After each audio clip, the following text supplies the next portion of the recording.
Good day, class. We will be talking or discussing about Module 1, which is the Rizal Law. Module 1 tackles about the legal basis of the subject Rizal's life, works, and writings. It simply answers the question why Rizal's life, works, and writings is integrated into the curriculum not only of our university, but it is promulgated to all the curriculum of public and private schools.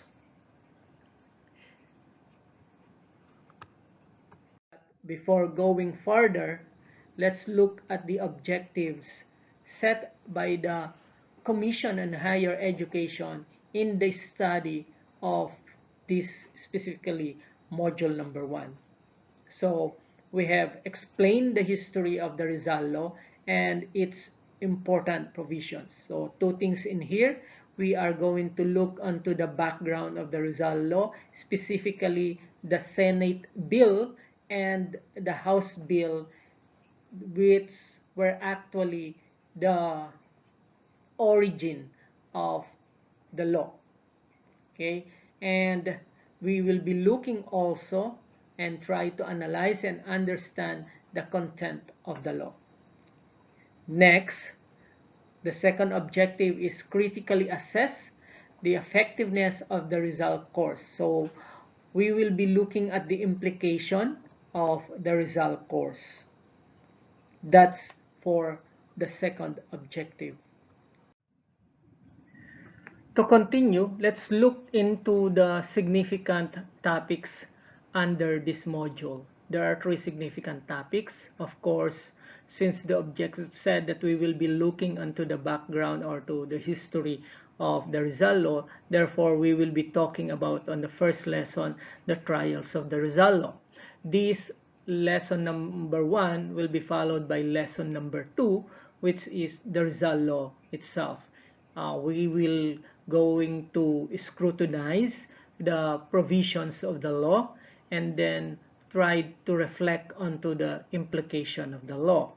Since we already talked about the law, it is significant that we look into the background of Rizal being chosen as a hero. In here, we will be looking into the criteria why Rizal was chosen a hero, or the things that were considered in order to declare Rizal as a hero. And since Rizal is considered a hero, we look into the different practical ways in which the Filipinos tried to give honor to Rizal as a hero.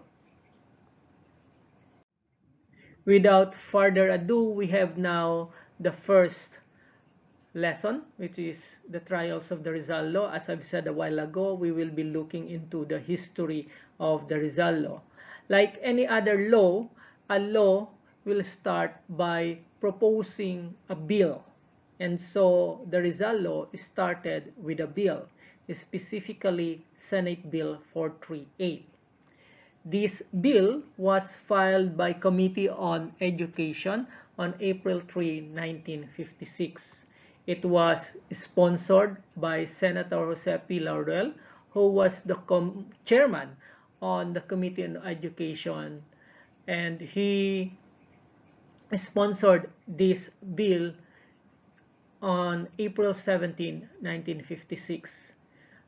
His reason for sponsoring the bill was to disseminate the ideas and ideals of Dr. Jose Rizal through the reading of his works, particularly Noli Me Tangere and El Filibusterismo.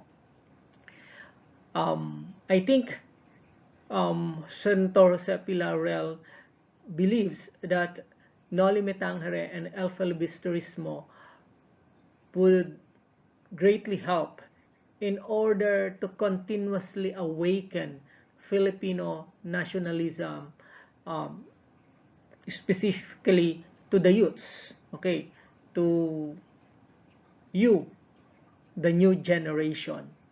Okay? And what's the basis of this belief that Noli Me Tangere and El Filibusterismo will give great impact onto, or it will help nourish the Filipino nationalism? If we are to look onto the impact of Noli Me Tangere and El Filibusterismo in Philippine history, we cannot deny the fact that it really changed the course of Philippine history. And these two novels contributed a lot in order for the Philippine nationalism to be awakened. You can just go back to your Philippine history, to the lessons that you did when on Philippine history when you were in elementary and in high school.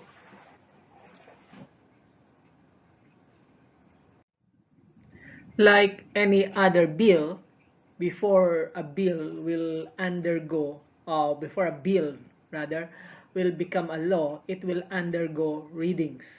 And there are three readings that a particular bill must undergo before it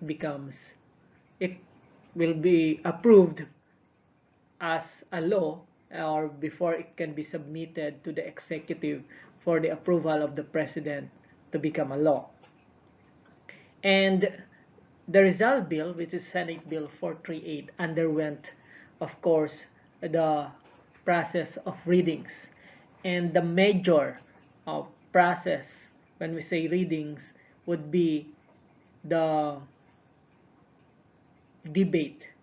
The lawmakers will debate on the contents of the Rizal Bill, the rationale of the bill, okay, and why they do this one, in order to scrutinize it, in order to look at the rationale of it and the benefit of it, not only the benefit, the disadvantages of it, of course, so that they can be able to measure or try to look if the bill will be beneficial or will become significant to the Filipino people.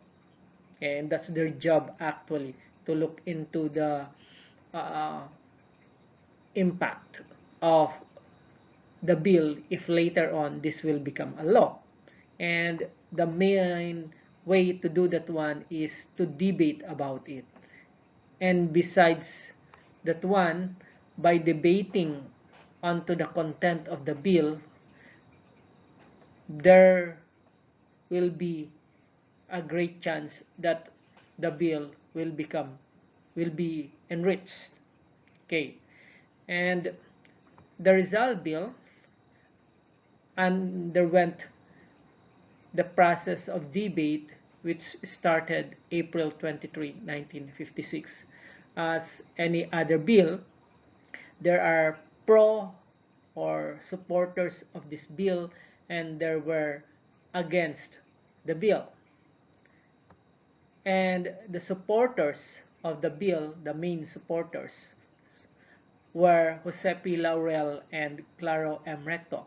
On the other hand, the opponents or against the bill were Mariano J. Cuenco, Francisco Rodrigo, and Decoroso Rosales.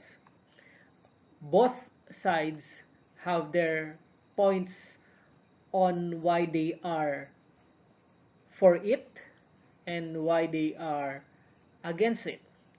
For Senator Josepe Laurel and Claro M. Recto, they support the bill simply because for them, the bill fosters better appreciation of Rizal's times and of the role played in the combating Spanish tyranny in this country. The second reason of those supporters of the bill was the novels had no religious motivation. On the other hand, those against the bill have the following reasons. The novels contain inimical views that's heretical and impious to the tenets of the faith. And according to them also, it is violative of religious freedom. So if you are to look at the arguments of the opposing camps, we can say that they have their logical arguments, whether they support or whether they oppose. Now let's look further. The Rizal Bill or the Senate Bill 438 um, had its counterpart in the lower house. It was House Bill 5561. And this House Bill was sponsored by Congressman Jacobo Z. Gonzalez on April 19, 1956. And also, as I've said a while ago, if a particular bill is being proposed, it will be scrutinized through a debate. And the debate on House Bill 5561 started on May 9, 1956. By the way, House Bill 5561 is the counterpart. Again, it's the counterpart of Senate Bill 438 in the lower house. So there will be two bills. One bill was filed in the upper house, which is the Senate, and this bill is the Senate Bill 438. And there is also another bill that was filed in the lower house, which is the Congress, and this is called the House Bill 5561. Okay. Next, the supporters of the House Bill in the lower house were Congressman Emilio Cortez, Mario Bengzon, Joaquin R. Roses, W. Rancap Lagumbay. If there are supporters, there are also oppositions against the House Bill 5561. These were Congressmen Ramon Durano, Jose Nugid, Marciano Lim, Manuel Sosa, Lucas Paredes, Godofredo Ramos, Miguel Cuenco, and Congresswomen Carmen D. Consing, Tecla San Andres Ziga. To continue, accordingly, the debate onto the bill went unresolved for more than 2 weeks. And in order that this bill will be resolved, Senator Jose P. Laurel on May 9, 1956, actually the original sponsor of the bill, recommended amendment by substitution just to balance the points or the reasons of the pro and the reasons of those against. And so he made amendment by substitution. And what were these amendments, or what were these changes to the original Senate bill? Here are those changes. And the first one would be, it will not be focusing anymore if the bill will be promulgated and it will become a law. The bill will not only be focusing on noli me tangere and el filibusterismo. Instead, it will look into the life, works, and writings of Rizal, not just the noli me tangere and el filibusterismo. Okay? Instead of using the word compulsory to all schools, the study of the life, works, and writings of Rizal, it specifically now uh, used the word inclusion. So it will be included into the curriculum of the private and public schools. Another one is that special study on expurgated nolimitangere and elfolibisterismo. It really emphasized onto the unexpurgated, meaning the original meaning, if ever, nolimitangere and elfolibisterismo, which were actually or are actually the original uh, language used in writing the two novels was actually Spanish, and if these two novels are to be translated into another language, it must be reflective of the original um, meaning of the text.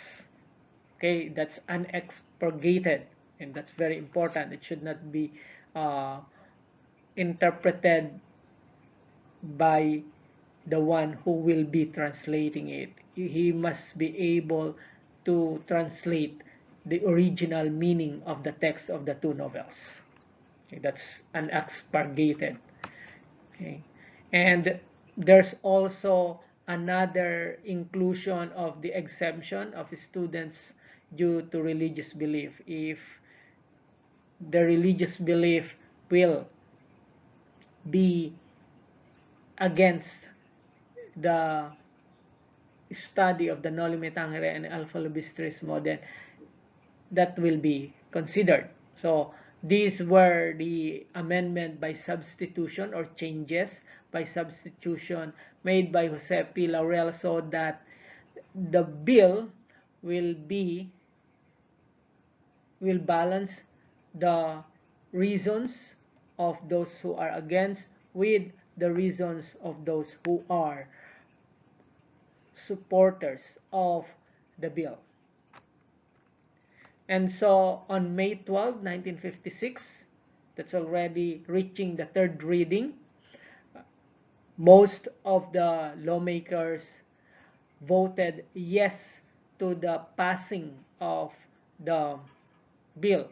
And so the bill was then submitted to the executive, to the president, to Malacanang, in order for the president to sign it. Okay. And on June 12, 1956, Senate Bill 438 finally became a law. This is known as the Rizal Law on June 12, 1956, and it's now called the Republic Act 1425. Okay, so that's actually the background of the Rizal Law. So again, it started first with proposing a bill which was sponsored by Senator Sepi Laurel, known as the Senate Bill 438. And later on, the bill was debated until it was approved and passed into law. Okay, it was agreed upon that this bill can be passed into law on May 12, 1956. And finally, on June 12, which is actually our Independence Day, June 12, 1956, the bill finally became Republic Act 1425. Okay, so that's our lesson 1, the background of the Rizal Law. Then we proceed now to our, since we're through already on lesson 1, which is actually studying the background or the history of the Rizal Law, we now look into the content of the Rizal Law. And before going further into the content, let's look at the complete title of the Rizal Law. The Rizal Law is your Republic Act 1425, and its complete title is an act to include in the curricula of all public and private schools, colleges, and universities courses on the life, works, and writing of Jose Rizal, particularly his novels Noli Me Tangere and El Filibusterismo, authorizing the printing and distribution thereof and for other purposes. So, what are the key provisions of the Rizal Law? The title itself will already tell you. First, it is very clear in the title the legal basis of you studying, my dear students, in college. You cannot get out of it because it is in the law that you need, if you wanted to graduate in college, if you wanted to finish your course or your course in college, you will not be spared from taking Rizal's life works and writings as a subject. You need to pass it. You need to take it because this is according to Republic Act 1425. Okay? So it was included in the curricula of all public and private schools. Secondly, if you go back to when you were in high school, specifically in your subject Filipino, when you were in third year and fourth year, you studied about Noli Me Tangere and El Filibusterismo. You took those two novels for 2 years. 1 year for Noli Me Tangere and El Filibusterismo. Now, this is the reason, this is the law why you should study Noli Me Tangere and El Filibusterismo in your Filipino subject when you were in third year and fourth year. Okay, so that's the reason. And another thing also that's very important provision in here, as stipulated by the title, is the authorizing the printing and distribution thereof, meaning the Noli Me Tangere and El Filibusterismo must be printed and it must be distributed. It should not be contained. And actually, the law will implement that there should be enough copies of the novels, especially in the library of the schools or the colleges or the universities. So there you are, my dear students. The title itself will tell you already the gist of the provisions of the Rizal Law. However, we still go on studying its provision. Okay. Looking into the content of the Rizal Law, let's look first into the reasons why the Rizal Law was formulated. And the first one is there's a need for a rededication to the ideals of freedom and nationalism. The law adheres to the fact that in order that the flame of nationalism in the hearts of the Filipinos would continue, we need to be reminded of that one. And that's the purpose of studying or including Rizal's life works and writings into the curriculum so that especially among the youths, nationalism would continue on to the hearts of the Filipinos or to the youths, and that spirit of nationalism will continue on flaming. The next reason is need to honor the lives and works of heroes, particularly Rizal. Through this law, we can be able to say that we are honoring the lives and works of our heroes, especially Rizal, because we try to study Rizal. We try to study about our heroes, and by studying their lives and works, hopefully that we can be able to learn from them, to learn from the spirit of their nationalism. Another reason is that there's a need to study the life works, and writings of Rizal because they are the constant and inspiring source of patriotism. And we hope that when we study about this one, we will be inspired by the patriotism that Rizal showed, okay, the sacrifices that he did for his country and his countrymen, that we should be inspired by these sacrifices, that if Rizal, a Filipino, can do that one, we can also be inspired by him to become patriotic in the most practical and simplest way.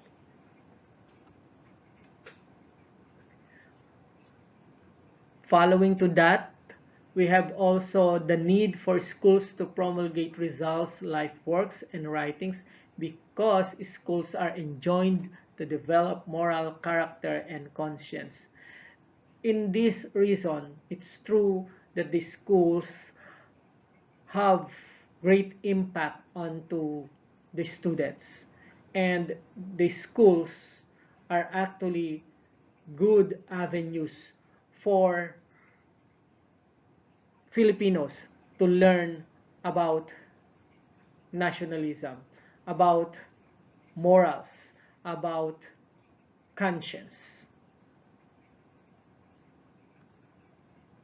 We are done with the reasons for the promulgation of the Rizal Law. Let's look now into the sections or the provisions, the main provisions of the law. And to begin with, let's have section 1. If we are to look at the provisions of section 1, it has something to do with the noli me tangere and el filibusterismo, specifically the inclusion of the Rizal course into the public and private schools, and the duties of the Board of National Education. Let's begin with the provision under the Rizal course. Accordingly, it was mentioned already a while ago that a subject about Rizal must be included in the curricula of all schools, and schools adhered to this provision of the law because, as I've said a while ago, the Noli Me Tangere and El Filibusterismo, the study of these two novels, were included in the curriculum of the basic education. Specifically, you experience studying about these two novels when you were in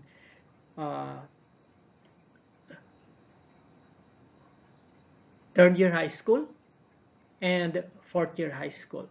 Noli Me Tangere in your third year high school, and El Filibusterismo when you were in fourth year high school. And now, in your college, you cannot graduate, you cannot get out of it until you pass it, the study of Rizal's life works and writings. So, it's in the law. Okay. And another thing, if we are to study about Noli Me Tangere and El Filibusterismo, it must be in the context of the original or unexpurgated editions. I explained that one already to you. Okay. Then, having scrutinized or having mentioned about the provisions about the Rizal course under section 1, let's look now at the obligations of the Board of National Education.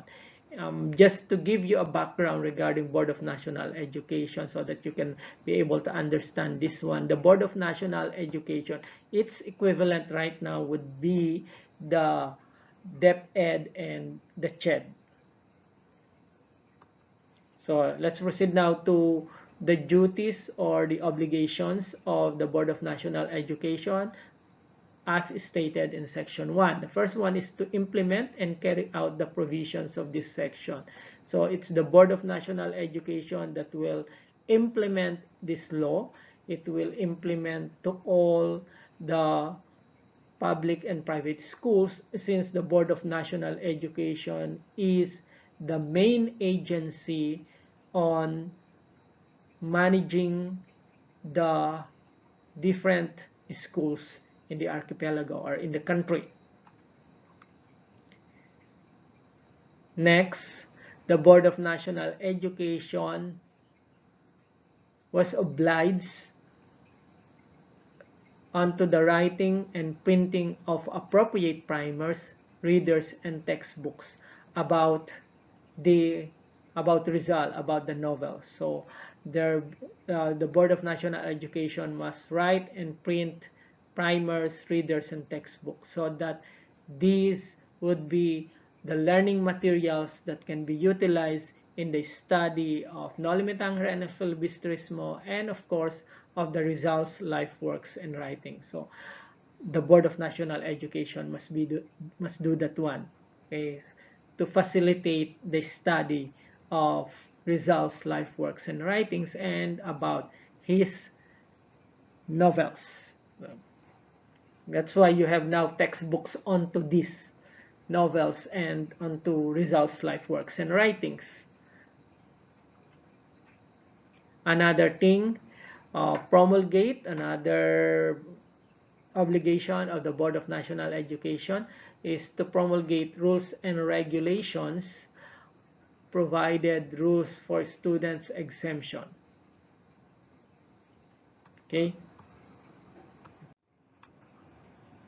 so having mentioned that one, the Board of National Education must translate the provisions into rules and regulations onto the study of Noli Me Tangere and El Filibustrismo and on Rizal's life works and writings. And they would also try to provide rules regarding students to be exempted in taking or in studying the two novels and Rizal's life works and writings. Let's have section 2. Section 2 looks into the obligation of the school onto the two novels of Rizal. And it says in here that keep in their libraries an adequate number of copies of the original and expurgated editions of the Noli Me Tangere and El Filibustrismo, as well as Rizal's other works and biography. So try to check the library if we have enough copies for this, because under the law it's the obligation of the school to have sufficient number of copies onto the two novels and other works of Rizal or the biography of Rizal. Under section 3, it will specifically discuss about the obligations of the Board of National Education onto the two novels, on the two novels rather. And what are these? They need to translate the two novels based onto the original and unexpurgated, remember that one, and after translating it, they must print it so that translate it in the different languages, so that since the our country is multilingual, of course we have more than 100 languages in the including dialects in the Philippines. So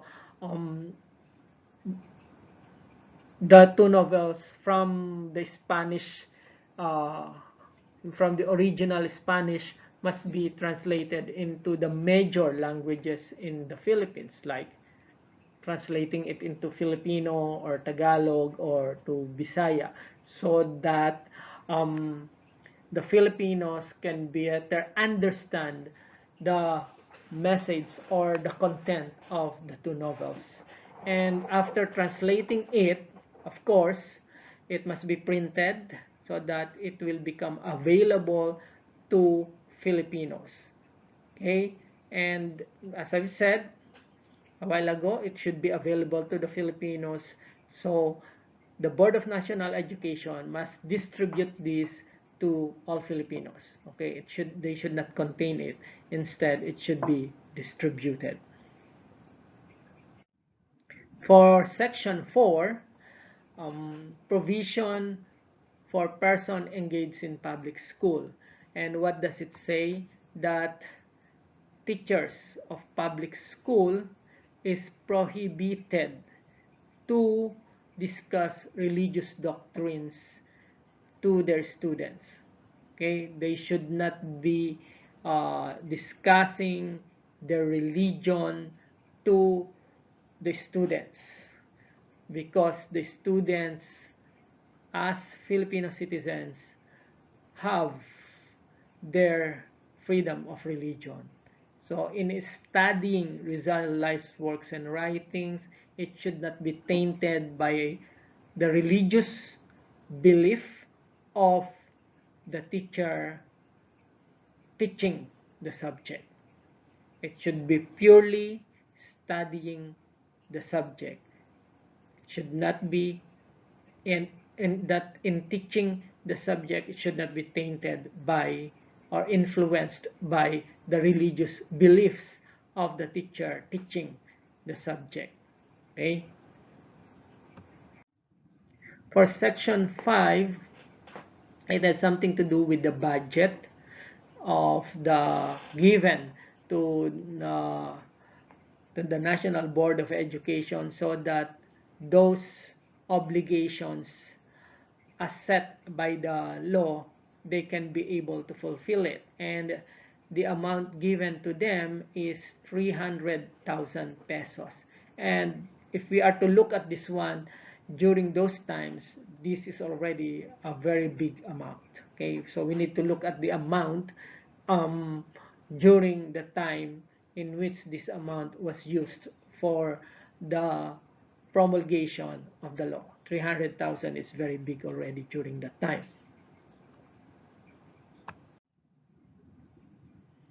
Okay, let's look now at the implications of the Rizal Law. Accordingly, the impact of the expected impact of the Rizal Law, specifically to the Filipino youth, is to develop the following traits. We have incorruptible, meaning they cannot be corrupted. Okay, they have their principles intact. Okay, the confidence, the direction, the courage and determination, high sense of relationship, nationalism, and patriotism. And hopefully, that after studying the course, we can be able to develop these traits, or if not, these traits will be awakened in us and it will flourish. Okay, next, another implication would be there is a particular uh, DepEd order that will adhere to the Rizal Law. This is DepEd Order number 2, series of 1996, in which it says about inclusion of the Rizal course as a 3-unit lesson. So there already the strengthening of the Rizal Law, that besides the Rizal Law, there is another order from the Department of Education that will strengthen the main provision of the Rizal Law, which is the inclusion of the Rizal course as a 3-unit lesson. So there is already, there is, that the Rizal course is 3 units. Okay? It is a one subject. Okay, and what were the reasons for the DepEd order? We have to reestablish that the Filipinos themselves be imbued with the principles of freedom and a sense of nationalism. Hopefully, it will achieve this aim, that after studying Noli Me Tangere and El Filibustrismo, we can be able to reestablish the principles of freedom and sense of nationalism in us. Another objective is to honor the heroes, particularly Dr. Rizal, and to remind us of his sacrifices and his two novels, Noli Me Tangere and El Filibusterismo. So we are being reminded by studying these two novels and Rizal's life works and writings. And there's no other way, there's no other best way to honor a particular hero and to consider his or her sacrifice, to honor his and her sacrifices would be to study about his life, and that we can be able to learn from his life, from his works, from his writings. That's the best way to honor the heroes. Another one is to cultivate and inculcate among the students in all schools the character development, self-discipline, civic consciousness, and to teach the duties of citizenship. Again, I am hoping that after learning, after studying the course, the subject, we can be able to awaken in you, my dear students, the following: character development, self-discipline, civic consciousness, and to become a loyal citizen by doing our duties to our country. That we should not only be claiming our rights, we should not only be fighting for our rights, that we should also consider that we as citizens of a country, we have duties, not only rights. We are done studying about the background of the Rizal Law, in which we trace the Senate bill and the House bill that in which the Rizal Law originated. Also, we already tried to study the content of the Rizal Law itself.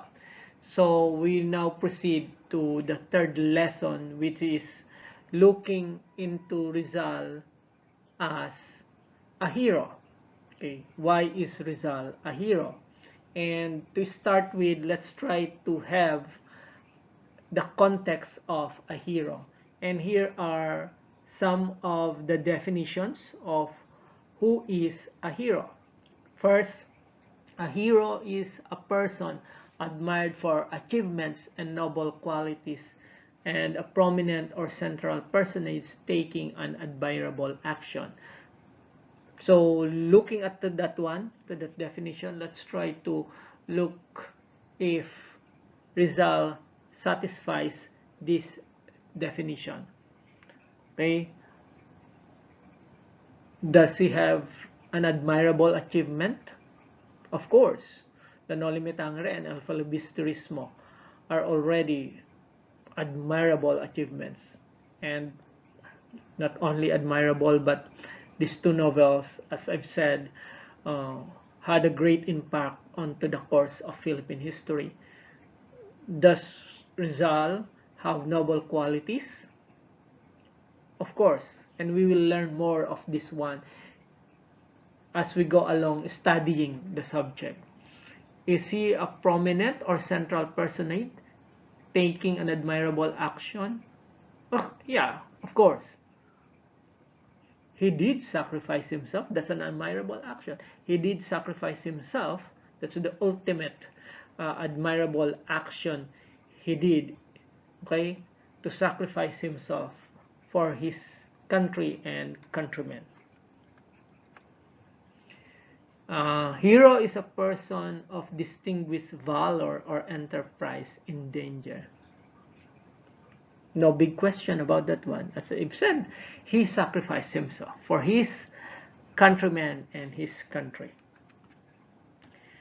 Hero is a person honored after death by public worship because of laudable and exceptional service to mankind. Yes, because we honor Dr. Jose Rizal as our hero. Okay, so yeah, we give honor to him, and we have ways of honoring him. One would be celebrating his birth and death. Okay, but more than that one, we should follow into, let's look at Rizal as our model of nationalism. Let's learn about his nationalism and apply it to our lives. Okay, now let's look into the criteria of national hero set by Dr. Otley H. Beyer. Okay, we have the following. He should be a Filipino. Rizal is a Filipino. According to Dr. Otley H. Beyer, he should be peace-loving and pacifist. Rizal fought against the tyranny of the Spaniards peacefully. Okay, then he should have great sense of patriotism, no question about that one. He even sacrificed himself for his countrymen and country. I've been repeating this one. Have died for the country as a martyr. Rizal is a martyr. Okay, so having that one, we can consider based on Dr. Atle H. Bayer's criteria for national hero, we can consider really Rizal, and we cannot argue anymore about that one as our hero. Okay, Rizal as a national hero. What were the reasons for that one? Here are the reasons.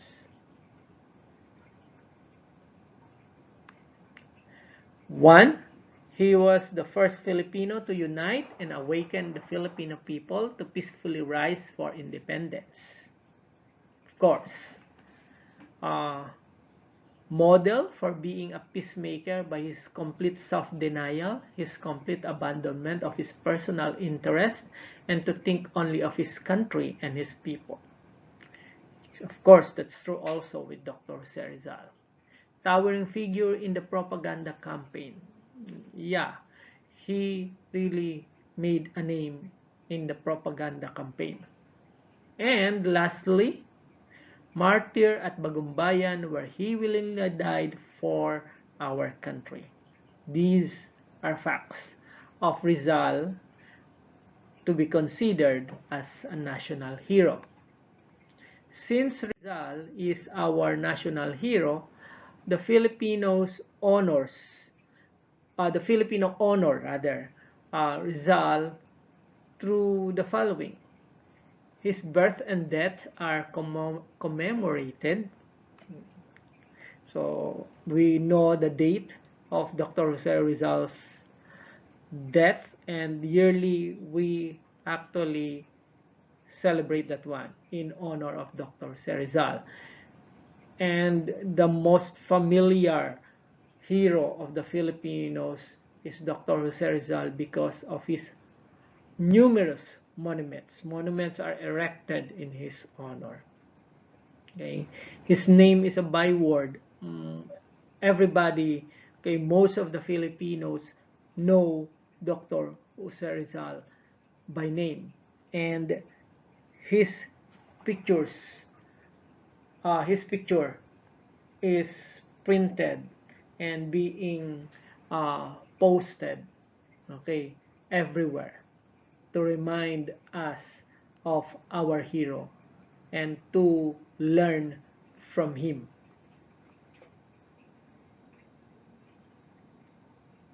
This is also familiar to you. Paper money or coins with this image have the widest circulation. Okay, streets, boulevards, educational institutions, and persons were named Rizal. Uh, there are a lot of people who are named Jose or Rizal. Uh, more than using Rizal as a person's name, more than that one, there are a lot of streets, boulevards, and educational institutions in which the name is actually Rizal or Jose Rizal. An example of that would be Jose Rizal University, okay? The Rizal Street, okay? His noble thoughts and teachings had been frequently invoked and quoted. We have a lot of quotations uttered by Dr. Jose Rizal, and these quotations are widely used because it they suggest wisdom. There's great messages on there are great messages rather. There are great messages on these quotations. And then a province was named Rizal. Okay, having ended onto module 1, what I want you to do is to reflect onto these questions. For you, who is your hero? Anybody can be a hero. And even your neighbor, even your mother, even your father, even your kuya, even your brother or sister can be a hero to you. Okay? And considering that one, what are his her criteria which make him or her a hero? And try to reflect onto that one. Why do you consider this particular person your hero? What is with him or her that you considered him or her a hero? Try to reflect onto that one. Thank you for listening, my dear students, and hopefully that we can be able to discuss again and you ready to listen onto our next module. Again, thank you very much.